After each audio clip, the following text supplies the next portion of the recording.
Welcome. Today I'm with Xiaomi 11T Pro and I will show you how fast is this sensor that you can find on the right edge, the fingerprint sensor. So let's make a few tries, let's see how it performs.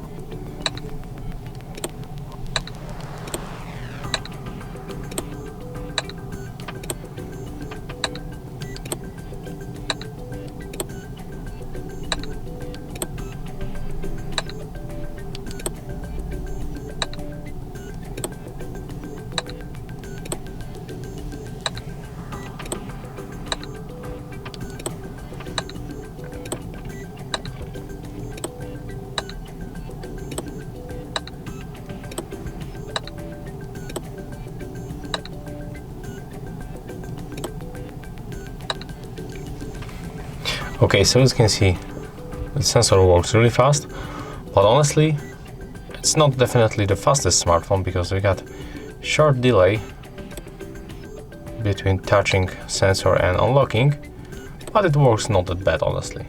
So if you find this video helpful, remember to leave a like, comment and subscribe.